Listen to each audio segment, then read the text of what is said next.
నేనే వస్తాను. వేస్తా పోయి ఎప్పుడు అయిపోయినాయి అన్న. సరే అన్న, కొంచెం మిస్ అయింది.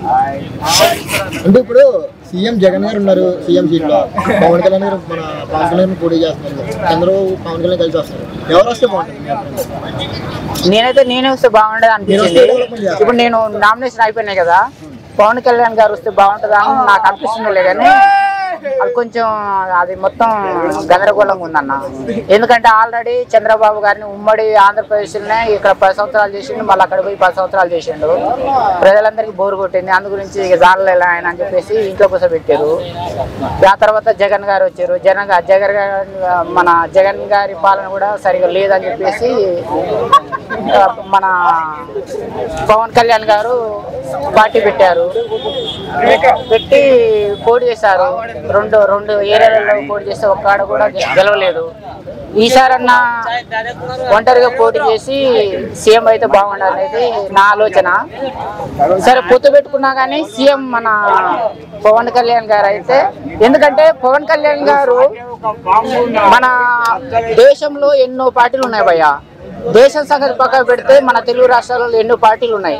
అన్ని పార్టీలు ఉన్నా కానీ జనసేన అనే ఒక పార్టీ పెట్టాడు. ఎన్ని పెట్టాడు అంటే ఆ పార్టీలన్నీ లంగ పార్టీలు, దొంగ పార్టీలు, దగాకోరు పార్టీలు, బడచోరు పార్టీలు, దళారీల పార్టీలు, రౌడీల పార్టీలు, గుండాల పార్టీలు, వేస్ట్ పార్టీలు.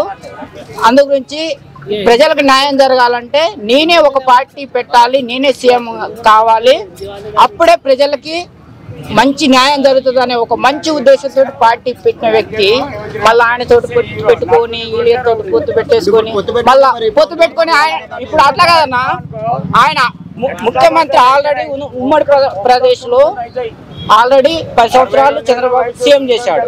మళ్ళీ అక్కడ ఉమ్మడి ప్రదేశ్ విడిపోయిన తర్వాత కూడా మళ్ళీ 5 సంవత్సరాలు చేశాడు. చేసిన తర్వాత ఆయన పార్టీలో ఉండేది, ఆయన పార్టీలో చేరి మరి పదవి తీసుకొని పనిచేయాలి కదా పవన్ కళ్యాణ్ గారు. అంటే మంచి పార్టీ అయితే అవునా కదా, టీడీపీ మంచి పార్టీ అంటారు. మంచి పార్టీ ఈయన మన అంటే ఇప్పుడు అందుకనే విమర్శలు వచ్చేది కల్తీ లాగా. సరే ఈ ఒక ప్రయత్నం చేశాడన్న, సింగిల్ గా పోయాడు, పోటీ చేశాడు, అది ఫెయిల్ అయింది. ఇప్పుడు ఇట్లనన్నా ఇంకో ప్రయత్నం చేద్దామని ఇప్పుడు మనోళ్ళు చంద్రుడి ఒకటి వదిలేరు, అది ఫెయిల్ అయింది. ఫస్ట్ సెకండ్ వదిలేరు, అది సక్సెస్ అయింది. మరి ఆ ఒంటరి చేసినప్పుడు ఫెయిల్ అయింది. మరి కలిసిపోయినప్పుడన్నా పాస్ అవుతుందేమని అనే ఒక ఆలోచన తనకున్నది. మనం కూడా వెయిట్ చేద్దాం. జగన్ కూడా నా పరిపాలన బాగుంది కాబట్టి ఓట్లేయండి, పరిపాలన బాగోకపోతే ఓట్లేయద్దు అన్నారు కదా.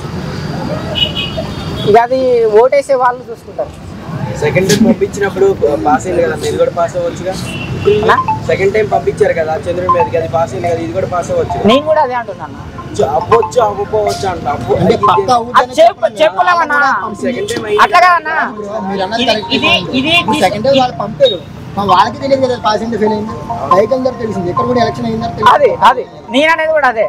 ఇప్పుడు ఇది పోయి అక్కడ వాళ్ళిన తర్వాత తెలుస్తుంది, ఎన్నికల తర్వాత తెలుస్తుంది. మనం ఏం చెప్పలేము. నేను ఎవరిని పొగుడతలేను, ఎవరిని తిడతలేను. కానీ ఇప్పుడు ఆల్రెడీ కొన్ని సినిమా, ఇప్పుడు ఒక సినిమా వచ్చింది అనుకున్నా, ఎన్నిసార్లు చూస్తారు? అదే ముఖాన్ని చూడాలంటే బోర్ కొడుతుంది. అట్లనే రాజకీయ నాయకులు కూడా ఇప్పుడు సోషల్ మీడియా వచ్చిన తర్వాత బోర్ కొడుతున్నాయి. 5 సంవత్సరాలు ఈయన ఉండాలి, ఈయన పక్క పెట్టాలి, మళ్ళీ కొత్త ఆయన తీసుకురా, ఒక 5 సంవత్సరాలు ఆయన పెట్టాలనే ఒక కొత్త ట్రెండింగ్ యువకులు, ఒక మంచి సోషల్ మీడియా వచ్చింది. ఇప్పుడు నువ్వేం చేసినా నాకు తెలుస్తుంది, నేనేం చేసినా నీకు తెలుస్తుంది. అందుకని దొంగలు, లంగలు, దాగకోర్లు, బడాచోలు, దళారీలు, కూలికోళ్ళు అందరూ ఏ సీమ చిట్టుకు అన్నా కానీ సోషల్ మీడియా అతను ఒక్కడే ఉన్నాడు హీరోయిడా.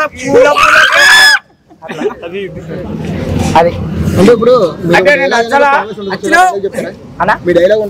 ఏదన్నా వల్ల కదా డిగ్రీ ఏనా ఒకసారి మా గురించి చెప్పండి. ఏ సందర్భంగా చెప్పమంటావు? మీకు నచ్చిన సందర్భం ఈ సందర్భంగా మినిమం డిగ్రీ ఉంటే ఏపీ పాలిటిక్స్. సరే భయ్యా, నాదైతే ఏపీ కాదు తెలంగాణ, ఆంధ్రప్రదేశ్లో ఉన్న ఓటర్లందరికీ నా విజ్ఞప్తి ఏంటంటే మా విజ్ఞప్తి ఏంటంటే, మీకు తెలుసు పొద్దున లేస్తే మీ ఎమ్మెల్యేలు ఏం చేస్తున్నారు, మీ ఎంపీలు ఏం చేస్తున్నారు, మీ ముఖ్యమంత్రి ఏం చేస్తున్నారు అనేది, ఏ పార్టీ ఏం చేస్తుంది అనేది మీకు తెలుసు.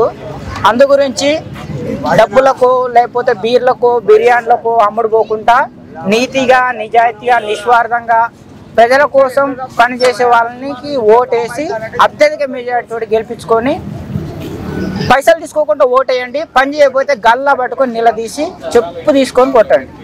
అది నా రిక్వెస్ట్. ఇది కింది స్థాయి వాళ్ళకి అర్థం కాదు, మినిమం డిగ్రీ ఉండాలి.